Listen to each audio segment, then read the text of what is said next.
हरिद्वार का ट्रिप जब भी बनता है तो प्लान करके नहीं बनता। एटलीस्ट दिल्ली एनसीआर वालों के लिए तो ये ट्रिप ऑन द स्पॉट ही बनती है, क्योंकि ये यहाँ से पास ही इतना है। तो बस 15 अगस्त वाला लॉन्ग वीकेंड पड़ा तो हमने भी एक सडन ट्रिप प्लान कर लिया हरिद्वार का।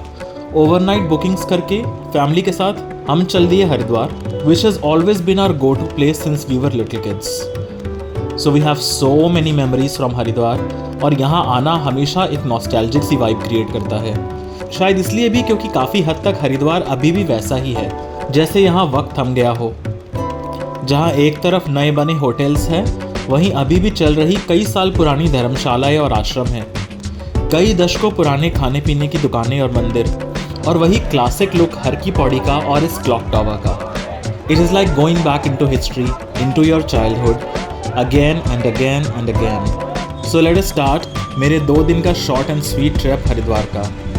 हम लोगों ने कल यहाँ चेक इन किया था और कल का आधा दिन बस खाने पीने और इधर उधर वॉक करने में स्पेंड किया, which is really the best thing that you can do at this place. और आज के लिए मॉर्निंग में सब रेडी होकर जा रहे हैं कनखल। ये है हमारे होटल के एक रूम से दिखने वाला नज़ारा। सामने की मार्केट की हलचल को यहाँ से आराम से बैठ के देखो।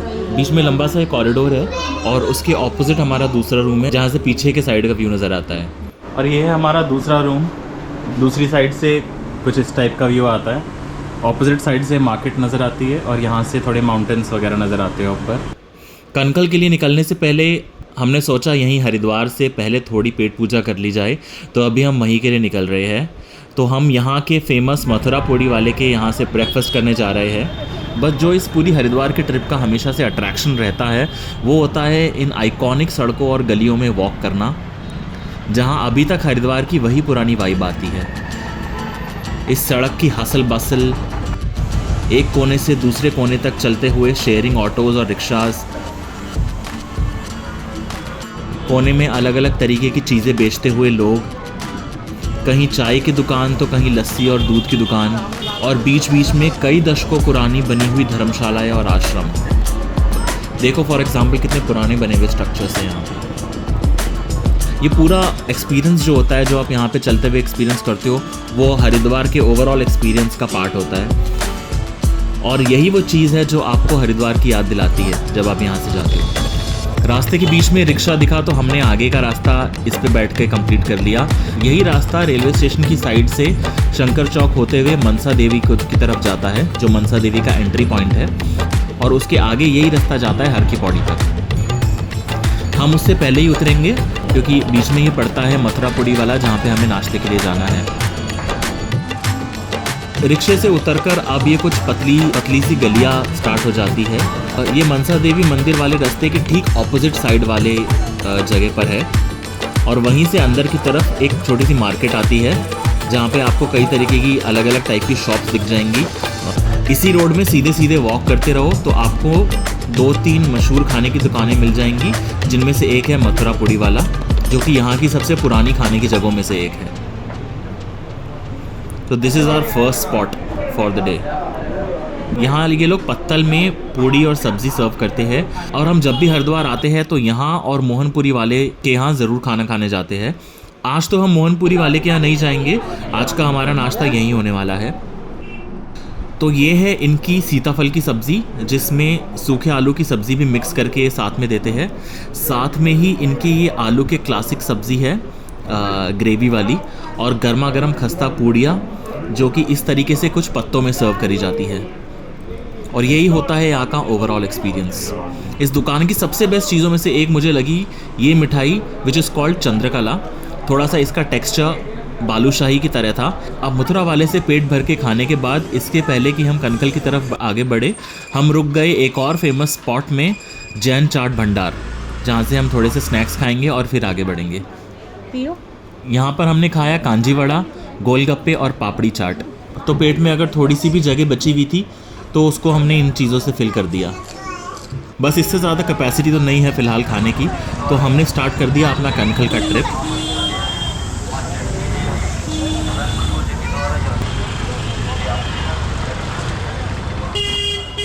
लोकल ट्रांसपोर्ट में बैठकर इस ब्यूटीफुल चहल पहल से भरी सड़क को क्रॉस करते हुए हम पहुंच गए the Holi land of Kankhal.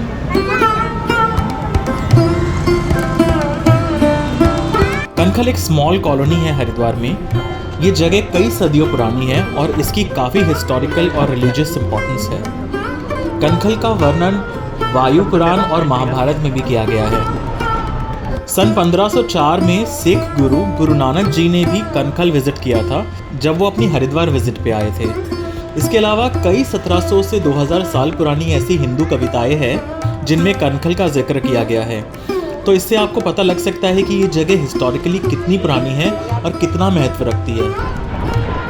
और ये हरिद्वार के पंच तीर्थों में से भी एक है, जो कि है हर की पौड़ी, कुशवर्त जो कि कनखल का ही एक घाट है, नील पर्वत जिसमें चंडी देवी मंदिर है, बिलवा तीर्थ जिसमें मनसा देवी मंदिर है, और फाइनली कनखल।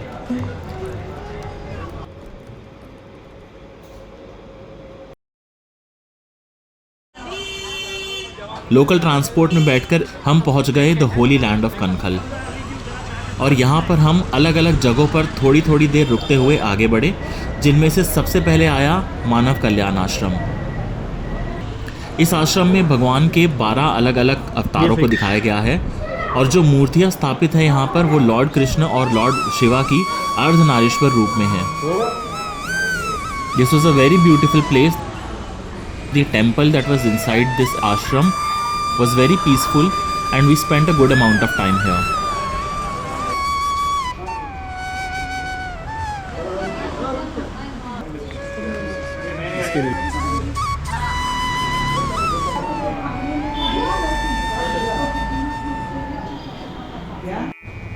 यहाँ से थोड़ा सा ही आगे बढ़कर हम रुके गीता मंदिर के लिए, जो कि यहाँ की एक फेमस डेस्टिनेशन है। बहुत खूबसूरत बनाया गया है ये आश्रम और इसके अंदर गीता मंदिर का आर्किटेक्चर बहुत सुंदर है।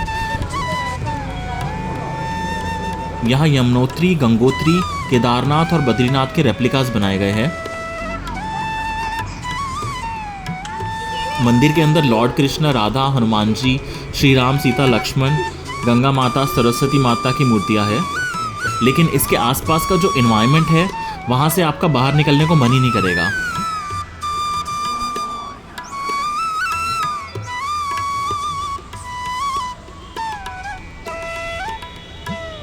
और ये आश्रम का प्रेमाइस भी इतना वेल मेंटेन्ड है। रूम्स यहाँ के कैसे है ये तो मैंने नहीं देखा, लेकिन अगर यही चीज़ आपको गोवा या फिर किसी और हॉलीडे डेस्टिनेशन में मिलेगी then this will be called a resort, not an ashram. ये इतना ब्यूटीफुली मेंटेन्ड है बाहर से।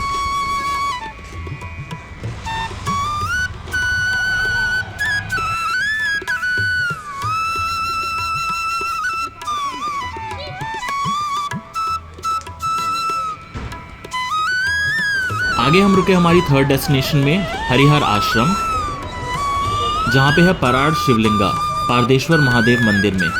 हमने जितने भी आश्रम यहाँ पे देखे उन सभी जगहों में ये सबसे ज़्यादा बड़ा और वेल मेंटेन्ड था।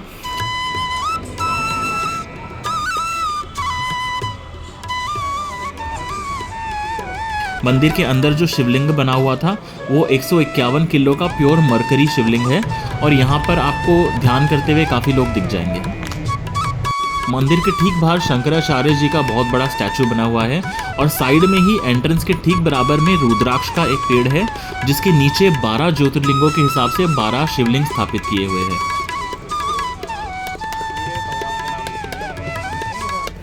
So again, this is a very nice place that you can visit when you are visiting Kankhal.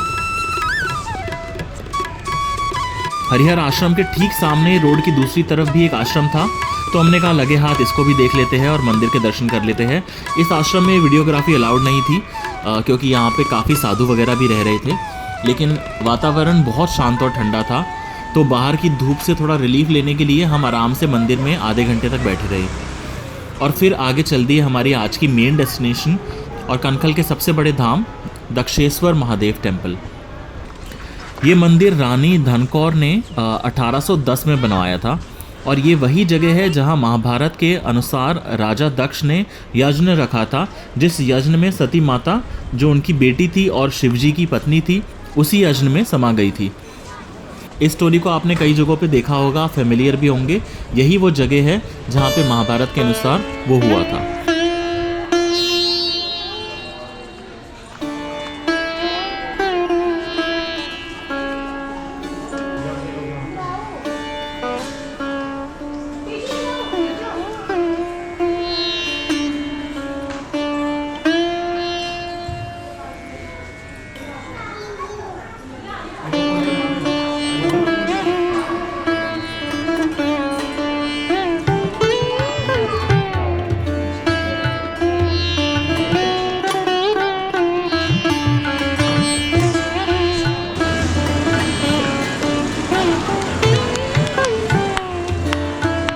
ये टेम्पल बहुत बड़े एरिया में फैला हुआ है और इसके आसपास ही गंगा नदी के 2 घाट हैं जहां बैठ के आप शांति से एक अच्छा समय बिता सकते हो।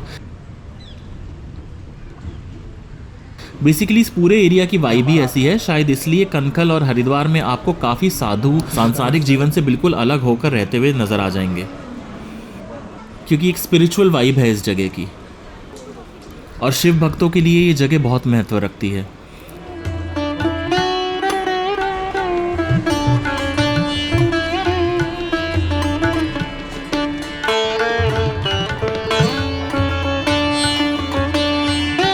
इसी मंदिर के पीछे एक और रास्ता जाता है एक और एंशिएंट टेम्पल की ओर, जो कि डेडिकेटेड है शीतला माता को।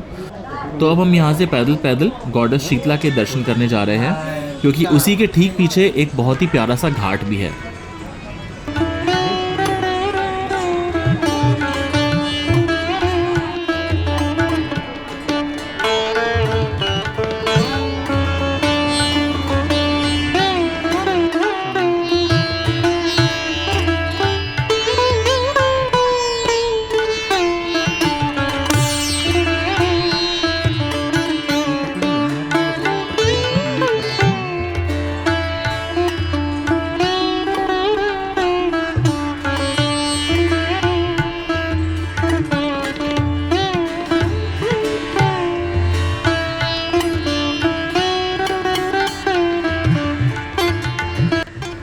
हम घाट में थोड़ी देर रिलैक्स कर ही रहे थे कि वहीं शिवलिंग के पास नदी से एक छोटा सा सांप निकल के बाहर आ गया और सीढ़ी में आकर बैठ गया। तो आसपास के जो भी विजिटर्स थे और टूरिस्ट थे उनकी काफ़ी भीड़ इकट्ठा हो गई उसको देखने के लिए। इस मंदिर के एक एक कोने को अच्छे से देख लेने के बाद भी यहाँ से जाने का मन नहीं कर रहा था। इसकी ओवरऑल वाइब भी कुछ ऐसी है।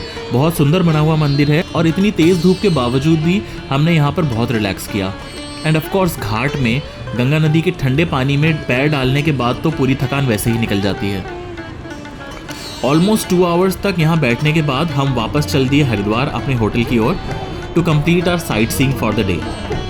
We do not plan to see anything else for the day. We will just roam around the streets of Haridwar to basically indulge in the local foods.